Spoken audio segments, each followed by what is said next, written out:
പ്രിയമുള്ളവരെ, നമ്മുടെ കേന്ദ്ര ഗവൺമെൻറ് ഗ്യാസ് സിലിണ്ടറിന് ഗാർഹിക ആവശ്യത്തിനും വീട്ടാവശ്യത്തിന് 60 രൂപയും ഗ്യാസിൻ്റെ വില കൂട്ടുകയും വാണിജ്യ ആവശ്യത്തിന് 115 രൂപയും കൂട്ടുകയും ചെയ്തിട്ടുണ്ട്. ഈ യുദ്ധം എന്തിനാണ് അടിച്ചേൽപ്പിച്ച് ഇതിൻ്റെ പേരിൽ ഗ്യാസും ഇല്ലാതാക്കി, ഗ്യാസിനെ കമ്മിയാക്കി. ഇന്നലെ ഗ്യാസിനെല്ലാം കമ്മിയായിട്ട് ഗ്യാസ് ബുക്ക് ചെയ്താൽ കിട്ടാൻ പറ്റാത്ത അവസ്ഥയായി എന്നാണ് പറയുന്നത്. എന്നാൽ ഇവിടെ അരാജകത്വം സൃഷ്ടിച്ച് ഇവിടുത്തെ എല്ലാ സാധനങ്ങളുടെയും വില കൂട്ടി അദാനിക്കും അംബാനിക്കും വേണ്ടി അടിയറവ് പറയുകയും അമേരിക്കയ്ക്ക് വേണ്ടി അടിയറവ് പറയുകയും ചെയ്യുന്നത്. നമ്മളൊരു പോസ്റ്റ് ഇട്ട് കഴിഞ്ഞാൽ ഈ BJPക്കാർ നമുക്കെതിരെ അസഭ്യവശമായിട്ട് ഇടുന്നുണ്ട്. എന്ന് പറഞ്ഞാൽ കോൺഗ്രസ് ഭരിക്കുമ്പോൾ 420 രൂപയ്ക്ക് ഗ്യാസ് കൊടുത്താണ്. ഇപ്പോൾ കർണാടക സർക്കാർ, തമിഴ്നാട് സർക്കാർ, പിന്നെ നമ്മുടെ ഇവിടെ തെലുങ്കാന എന്നീ കോൺഗ്രസ് ഭരിക്കുന്ന സ്റ്റേറ്റുകളിലെല്ലാം 500 രൂപയ്ക്കാണ് ഗ്യാസ് സിലിണ്ടർ കൊടുക്കുന്നത്. ഇവിടെ ഈ ഇരുട്ടിൽ തപ്പുന്ന നയമാണ് BJPക്കാർ ചെയ്തുകൊണ്ടിരിക്കുന്നത്. ഇത് തെറ്റായ നടപടിയാണ്. ഈ ഗ്യാസ് വില കൂട്ടി ഇലക്ഷന് മുമ്പ് 200 രൂപ കമ്മിയാക്കി, പിന്നെ ഒരു 15 രൂപ കൂട്ടി, ഇപ്പോൾ ഒരു 60 രൂപ കൂട്ടി. അപ്പോൾ അങ്ങനെ കൂട്ടി 1000ൻ്റെ പുറത്ത് പോകേണ്ട കണ്ടീഷനായിട്ടുണ്ട്.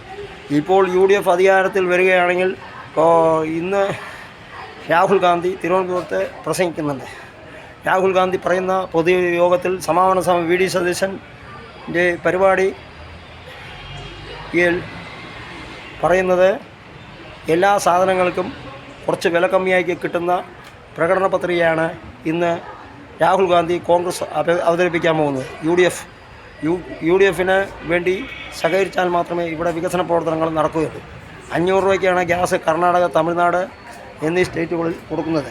അവിടെ 200 യൂണിറ്റ് വൈദ്യുതി കൊടുക്കുന്നു. ഇവിടെ എന്താ കൊടുക്കുന്നത്? ഇവിടെ 4 ഇരട്ടി കൂട്ടി വൈദ്യുതി ചാർജ് കൂട്ടി, പിന്നെ ഗ്യാസിൻ്റെ വില കൂട്ടി, കുടിവെള്ളത്തിൻ്റെ വില കൂട്ടി. ഒരു 8 ആൾ വീട്ടിലുണ്ടെങ്കിൽ 2500 രൂപയാണ് കുടിവെള്ളത്തിൻ്റെ വില. നേരത്തെ 600 രൂപ കിട്ടിയ കറണ്ട് ബില്ല് ഉമ്മൻചാണ്ടി ഭരിക്കുമ്പോൾ കറണ്ട് ബില്ല് ഇപ്പോൾ 3000 രൂപയായിട്ടുണ്ട്. ഇതെന്തോ ഒരു വിരോധാഭാസമാണ്. ഇത് തെറ്റായ കീഴ്വഴക്കമാണ്. ഇതൊക്കെ മാറ്റി എല്ലാം സോളാറിലേക്ക് പോകണമെന്നാണ് പറയാനുള്ളത്.